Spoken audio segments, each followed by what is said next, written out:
පුංචි යාළුවෝ මේ මොනවද කරන්නේ? පුංචි අත්වලින් එයාලා පුළුවන් විදිහට ලියුමක් ලියනවා වගේ. බලන්නකෝ. එයාලා කියලා දුන්න අකුරු ටික ලස්සනට ගලපගෙන ලියන හැටි. මෙන්නේ ලොකු පන්තියේ චූටි නංගිලා මල්ලිලා.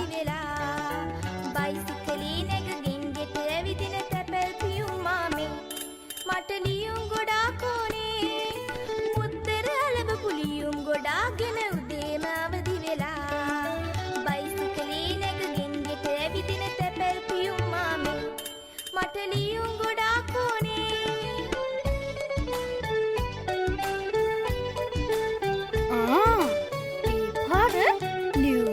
අරගෙන මේ කොහෙද ඇවිල්ලා තියෙන්නේ? තැපැල් කන්තෝරුවට නේද? පොඩි ටීචර්ගෙනුත් ගොඩාක් දේවල් අහන්න තියෙනවා වගේ. තොරතුරු කියලා පොඩි තාමා ගැන ගියා කුලියුමක් ලොකු මාමා. පොලිමේ ඉඳගෙනත් ඉන්නේ. ලැබුණී තැපැල් පියුම් මාමේ. තැපැල් දැම්මල් කවනේ. ලොකු ටීචර් ගොඩාක් දේවල් කියලා දෙනවා. පෙරලව පුලියුම් ගොඩාගෙන උදේම අවදි වෙලා. බයිසිකලේ නැගමින් ගෙට ඇවිදින තැපැල් පියුම් මාමේ.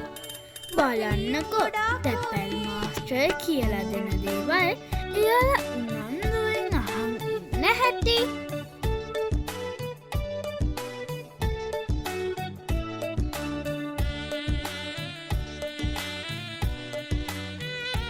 තැපැල් මාස්ටර් කියලා දුන්නේ දුරින් ලියුමක් එන හැටි, පාර්සලයක් එන හැටි, තැපැල් කන්තෝරුවේ වැඩ කරන හැටි තමයි. අපේ පොඩ්ඩෝ ගොඩාක් ප්‍රශ්න තැපැල් මාස්ටර්ගෙන් ඇහුවා. තැපැල් මාස්ටර් ඒවට උත්තර ගැලපෙන විදිහට දුන්නා. පොඩ්ඩන්ට දැන් ලියුම් දානකම් ඉවසිල්ලක් නැහැ.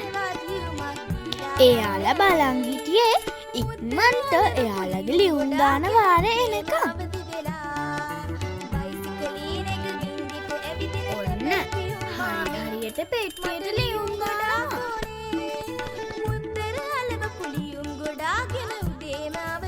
ඊට පස්සේ ඔක්කොම එකතු වෙලා ඇඳුම වාහනේ බැලුවා.